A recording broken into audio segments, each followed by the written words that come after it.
함께 보실 하나님 말씀은 구약 성경 잠언 18장입니다. 11월 18일 잠언 18장을 읽는데 18장은 24절까지 그렇게 길지 않으므로 처음부터 끝까지 말씀을 함께 봉독하겠습니다. 잠언 18장 1절부터 24절까지 말씀, 구약 성경 930면 전후를 보시면 되겠습니다. 1절부터 함께 봉독합니다. 무리에게서 스스로 갈라지는 자는 자기 소욕을 따르는 자라. 온갖 참 지혜를 배척하느니라. 미련한 자는 명철을 기뻐하지 아니하고 자기의 의사를 드러내기만 기뻐하느니라. 악한 자가 이를 때에는 멸시도 따라오고 부끄러운 것이 이를 때에는 능욕도 함께 오느니라. 명철한 사람의 입의 말은 깊은 물과 같고 지혜의 샘은 솟구쳐 흐르는 내와 같으니라. 악인을 두둔하는 것과 재판할 때에 의인을 억울하게 하는 것이 선하지 아니하니라. 미련한 자의 입술은 다툼을 일으키고 그의 입은 매를 자청하느니라. 미련한 자의 입은 그의 멸망이 되고 그의 입술은 그의 영혼의 그물이 되느니라. 남의 말하기를 좋아하는 자의 말은 별식과 같아서 뱃속 깊은 데로 내려가느니라. 자기의 일을 게을리하는 자는 패가하는 자의 형제니라. 여호와의 이름은 견고한 망대라. 의인은 그리로 달려가서 안전함을 얻느니라. 부자의 재물은 그의 견고한 성이라. 그가 높은 성벽같이 여기느니라. 사람의 마음의 교만은 멸망의 선봉이요 겸손은 존귀의 길잡이니라. 사연을 듣기 전에 대답하는 자는 미련하여 욕을 당하느니라. 사람의 심령은 그의 병을 능히 이기려니와 심령이 상하면 그것을 누가 일으키겠느냐. 명철한 자의 마음은 지식을 얻고 지혜로운 자의 귀는 지식을 구하느니라. 사람의 선물은 그의 길을 넓게 하며 또 존귀한 자 앞으로 그를 인도하느니라. 송사에서는 먼저 온 사람의 말이 바른 것 같으나 그의 상대자가 와서 밝히느니라. 제비 뽑는 것은 다툼을 그치게 하여 강한 자 사이에 해결하게 하느니라. 노엽게 한 형제와 화목하기가 견고한 성을 취하기보다 어려운 즉 이러한 다툼은 산성 문빗장 같으니라. 사람은 입에서 나오는 열매로 말미암아 배부르게 되나니 곧 그의 입술에서 나는 것으로 말미암아 만족하게 되느니라. 죽고 사는 것이 혀의 힘에 당연하니 혀를 쓰기 좋아하는 자의 혀의 열매를 먹으리라. 아내를 얻는 자는 복을 얻고 여호와께 은총을 받는 자니라. 가난한 자는 간절한 말로 구하여도 부자는 엄한 말로 대답하느니라. 많은 친구를 얻는 자는 해를 당하게 되거니와 어떤 친구는 형제보다 친밀하니라. 아멘. 네, 감사합니다. 오늘 함께 살펴볼 하나님 말씀은 잠언 18장입니다. 우리는 계속해서 솔로몬의 잠언 제2잠언 중에서 반의대구법으로 표현되고 있는 말씀을 대하고 있습니다. 솔로몬이 지혜 있는 자의 삶을 강조하기 위해서 미련한 자의 삶과 대조하면서 더욱더 지혜롭게 행해야 될 여러 가지 것들을 강조하는 말씀으로 한 절 한 절이 끊겨져 있는 그런 말씀으로 되어 있습니다. 오늘 18장에서도 24절까지 다양한 그런 잠언, 교훈의 말씀들이 반의대구법으로 표현되고 있는데 한 절 한 절 살펴보기보다는 큰 주제를 가지고 또 묶어서 같은 내용들이 비슷한 내용들이 반복되는 경우가 많기 때문에 묶어서 좀 살펴보는 시간을 갖도록 하겠습니다. 여러분들 갖고 계시기는 말씀일기 책자의 교환을 보시면서 따라와 주시면 감사하겠습니다. 우리는 전체적인 내용을 있어서 마찬가지로 미련한 자와 지혜 있는 자의 삶을 극단적으로 대조하면서 지혜 있는 삶을 살 것을 강조하고 있는데, 먼저 생각할 것은 미련한 자의 특성 그리고 그들에게 나타나는 재앙과 또 결과에 대해서 좀 살펴보도록 하겠습니다. 교환을 보시면 1절에 보면 미련한 자의 태도가 어떠한가라고 할 때 1절 중반절을 보면 자기 소욕을 따르는 자다. 자기가 하고 싶은 그 욕심대로 행하는 자가 미련한 자다라는 표현이 있고요. 또 2절에는 자기 의사를 드러내기만 기뻐하는 자다라는 특징이 있습니다. 자기가 항상 옳다 여겨서 자기 뜻, 자기 생각만 주장하고 또 강조하는 그런 사람들, 미련한 자다, 지혜가 없는 자다라고 표현하고 있고요. 또 6절에는 이런 표현이 있습니다. 6절 보시면 미련한 자의 입술은 다툼을 일으키고 그의 입은 매를 자청하느니라 라고 하면서 함부로 말하는 것, 또 사리를 분별하지 못하고 말하는 것으로 말미암아 매를 자청하고 또 다툼이 일어나는 그런 일들을 발생시키는 그런 모습을 볼 수 있습니다. 또 8절에는 이런 표현도 있습니다. 8절 남의 말 하기를 좋아하는 자의 말은 별식과 같아서 라고 하면서 미련한 자는 남의 말을 하기를 좋아한다라는 특징이 있습니다. 그래서 함부로 말하는 그런 어리석은 모습들이 드러나고 있는 것입니다. 한 구절만 더 보면 9절에 이런 표현이 있습니다. 9절 보시면 자기의 일을 게을리하는 자는 패가하는 자의 형제니라 라고 하면서 미련한 자는 자기가 맡아서 해야 될 일이 있음에도 불구하고 그것을 성실하고 충실하게 감당하는 것이 아니라 게을리하는 그런 모습들이 있다라는 그런 특징이 있습니다. 이렇게 지혜가 없는 미련한 자는 함부로 말하고 또 함부로 행동하고 자기 생각만 옳다 여기며 자기의 맡겨진 일들을 잘 감당하지 않는 그런 어리석은 특징들이 있는데 그런 사람들의 결과는 어떻게 되는가 곳곳에서 나와 있는데 교환에 있는 내용으로 제가 말씀드리겠습니다. 멸시도 따라오고 능욕도 함께 따라올 것이라고 3절에 표현하고 있고 또 7절에서 보면 그 입으로 말미암아 멸망이 되고 그 입술로 말미암아 영혼의 그물이 될 것이다 이렇게 표현하고 있는 것입니다. 그렇게 잘못된 행동으로 말미암아 자기가 맡게 되는 일들 그것이 큰 재앙과 심판의 결과로 다가오는 그 모습을 볼 수 있습니다. 반면에 지혜가 있는 자, 명철한 자 그들은 어떤 식으로 또 특징들이 드러나는지 여러 표현들이 있는데 세 구절만 살펴보겠습니다. 4절 보겠습니다. 4절 보시면 명철한 사람의 입의 말은 명철한 사람, 지혜 있는 사람 또는 의인이라고 표현되고 있는 그런 하나님의 은혜를 받은 사람이 어떻게 되는가? 그의 입의 말은 깊은 물과 같고 지혜의 샘은 솟구쳐 오르는 내와 같으니라 라고 하면서 지혜가 있는 사람의 말과 또 지혜가 정말 꼭 필요한 그런 역할들을 하는 그 모습을 볼 수 있습니다.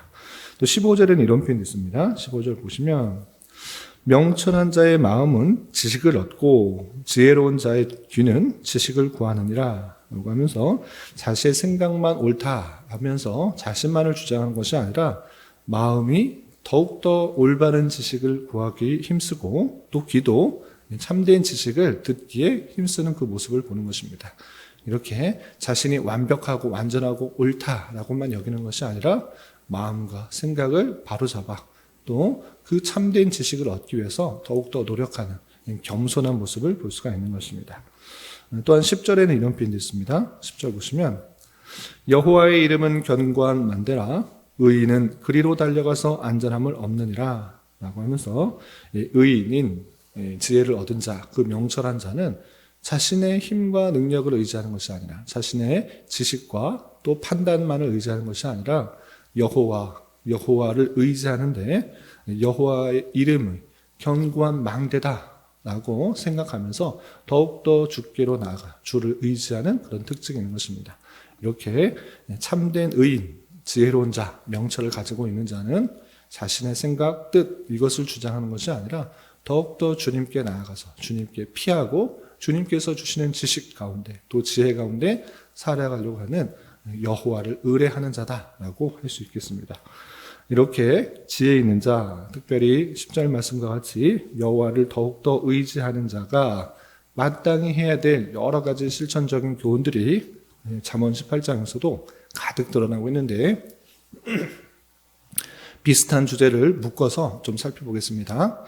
총 5개로 묶을 수 있는데 첫 번째는 공의를 실현하는 삶을 살아야 된다라는 것들을 강조하고 있습니다.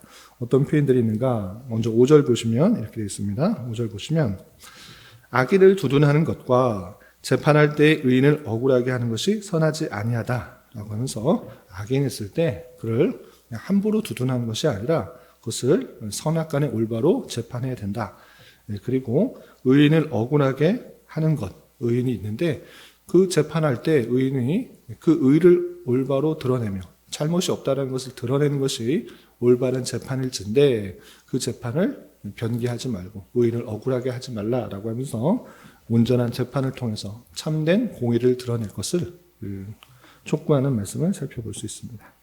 또 17절에는 이런 비슷한 표현이 있습니다. 17절 송사에서는 먼저 온 사람의 말이 바른 것 같으나 그의 상대자가 와서 밝히느니라 라고 하면서 어떤 일을 해결해 달라고 찾아와서 그 사람 얘기만 들으면 상대방이 잘못한 것 같은데 상대방 이야기를 마저 들으면 시시비비가 완전히 갈려진다라고 하면서 함부로 한 사람의 이야기만 듣고 판단하고 결정하지 말고 함께 모두의 이야기를 들어서 시시비비를 온전히 가르고 온전한 공의를 드러낼 것을 촉구하는 그 말씀을 살펴볼 수 있습니다.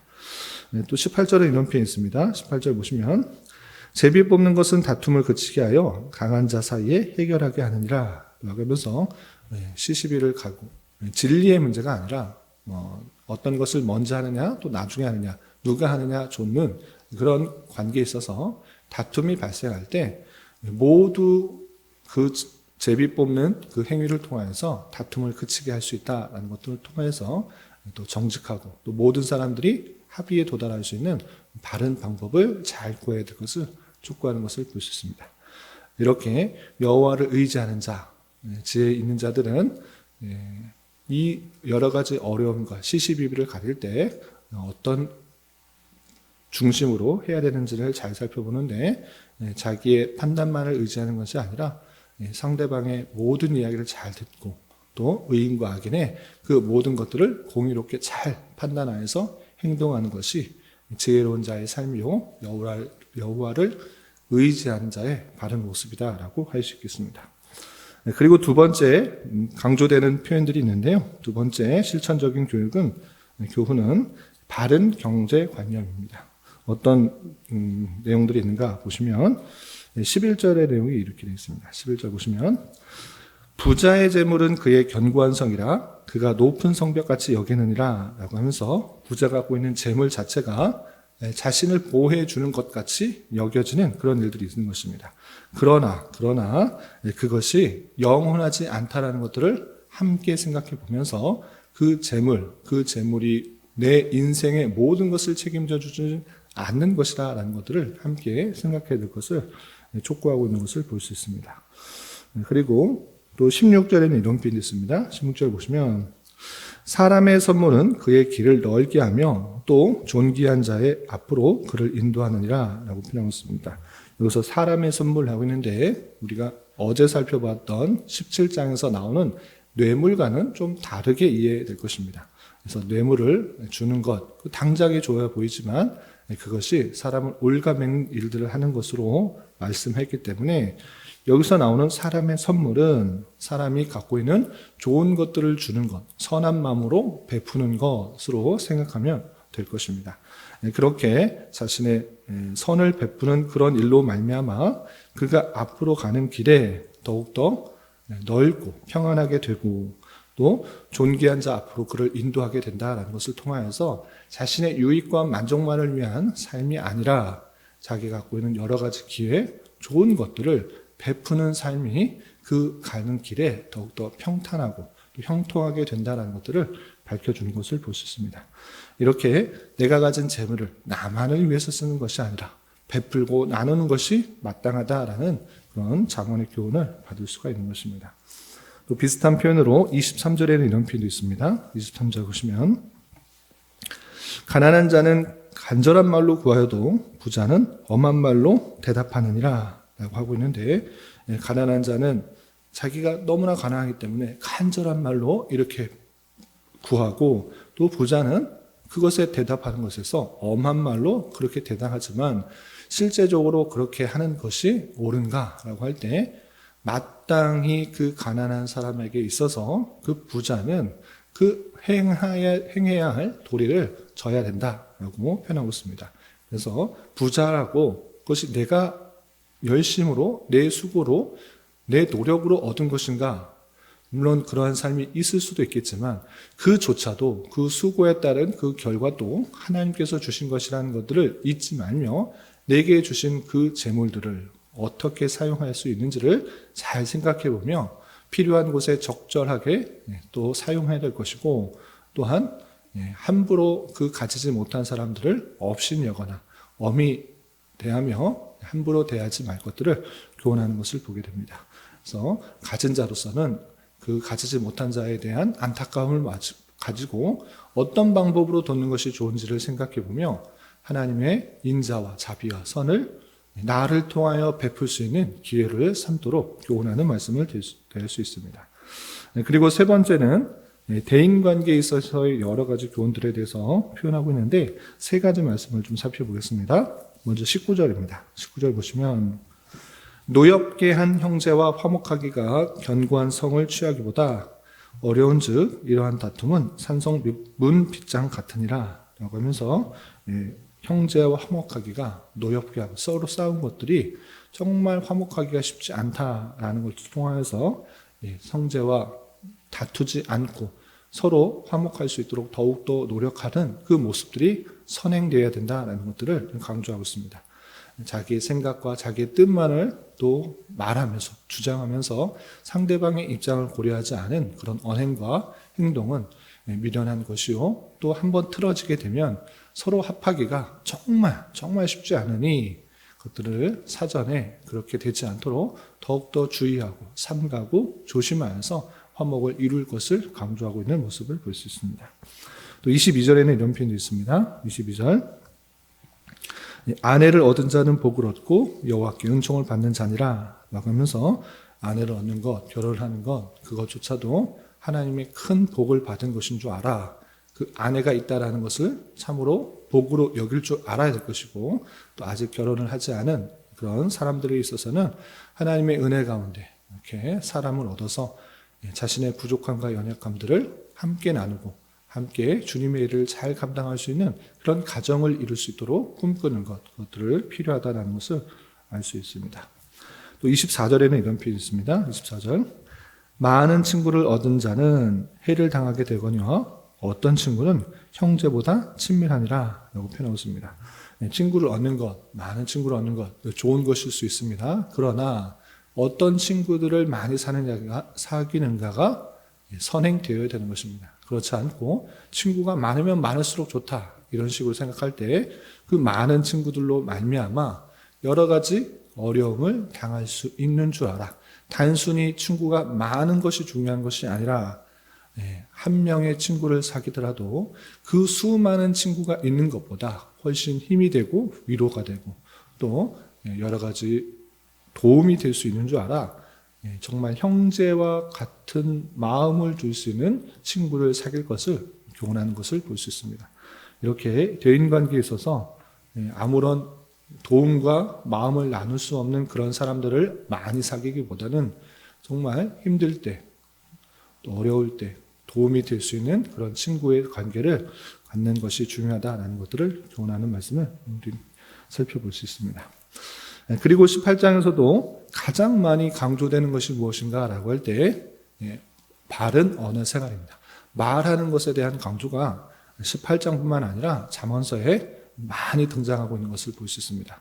어떤 표현들이 있는가 보시면 4절에는 이런 표현이 있습니다. 4절 보시면 명철한 사람의 입의 말은 깊은 물과 같고 지혜의 샘은 솟구쳐 오르는 내와 같다라는 표현이 있고요. 또 6절에 미련한 자의 입술은 다툼을 일으키고 그의 입은 매를 자청하느라. 또 7절에 미련한 자의 입은 그의 멸망이 되고 그의 입술은 그의 영혼의 그물이 되느니라. 8절에 남의 말하기 좋아하는 자의 말은 별식과 같아서 뱃속 깊은 데로 내려가느니라. 또 13절에 사연을 듣기 전에 대답하는 자는 미련하여 욕을 당하느니라. 또 14절에 사람의 심령은 그의 병을 능히 이기려니와 심령이 상하면 그것을 누가 일으키겠느냐라는 표현이 있고요.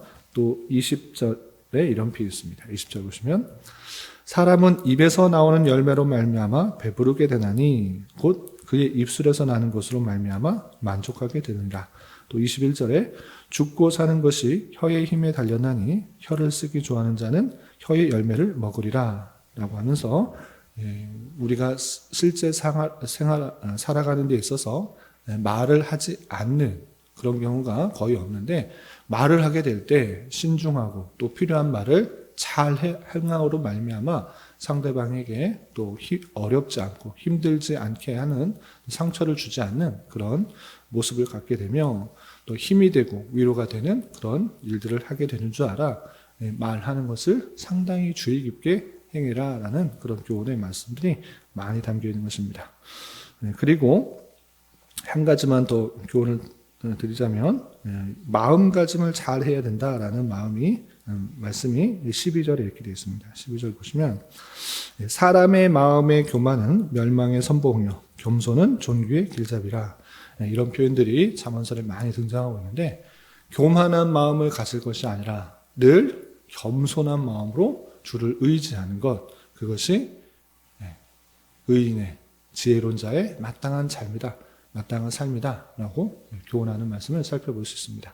내 생각과 내 판단과 내 계획과 그 모든 것들이 완전하다, 그런 교만한 마음을 갖고 있는 것이 아니라 내 자신을 정직하게 되돌아보면서 실수가 많고 연약하고 또 죄만 가득한 그런 연약한 인생인 것들을 기억하며 하나님께서 주시는 말씀으로 온전히 살아가겠다고 날마다 다짐하고 순간순간 고백하며 주를 의지하는 것, 그러한 삶이 살아야 될 것이고, 또 주님께서 주시는 책망과 교훈과 징계를 달게 받아 또 그것을 즐거워하며 내 삶을 올바로 바로잡기에 힘쓰는 그런 삶을 살아가는 자가 되어야 될 것입니다. 그런 자가 지혜로운 자요 하나님의 은혜를 받은 자의 온전한 모습이라 생각하며 오늘 하루 남은 한평생 이런 말씀에 따라 힘있게 살아갈 수 있는 저와 여러분이 되시기를 주님의 이름으로 부탁을 드립니다. 기도하겠습니다. 하나님 아버지 감사합니다. 오늘 말씀을 통하여 여호와를 의지하는 자의 삶에 있어서 실천해야 할 여러 가지 모습에 대하여 교훈받았습니다. 이런 말씀을 대하는 자로서 내가 받은 놀라운 은혜에 대해서 더욱 감사하고 자신의 부족함을 아뢰며 늘 겸손히 주님을 의지하며 살아가는 자 되게 하여 주시고, 주님의 백성으로서 공의를 더욱더 행하며 주어진 재물을 온전하게 사용하며 살아가게 하여 주시고, 대인관계에 있어서도 말에 대하여 더욱더 주의하며 살아가는 자 되게 하여 주시옵소서. 주님, 11월입니다. 11월은 결산과 계획이라는 주제로 한 달을 보내고 있습니다. 한 해를 되돌아보며 잘 결산하게 하여 주셔서 부족한 점은 보완하고 잘한 것은 계속적으로 이뤄갈 수 있도록 내년을 잘 계획하며 준비하는 한 달 되게 하여 주시옵소서. 주님, 교회 내 육체의 질병과 연약함으로 가족의 전도와 신앙을 위해, 자녀의 학업과 진로를 위해, 직장과 사업장의 문제로 주님께 간절히 기도하는 여러 지체들이 있사오니 주님께서 그 모든 상황과 여건, 마음과 생각을 주장하여 주셔서 우리의 기대와 소망보다 훨씬 더 풍성한 것들로 채워주신 하나님을 깊이 경험할 수 있는 기회 되도록 인도하여 주시옵소서. 이 시간 한 주간의 삶을 올려드리며 각자 간절하게 간구하는 기도 제목 주님께서 들으시고 가장 선한 것들로 응답하여 주시옵소서. 예수님의 이름으로 기도 올리옵나이다. 아멘.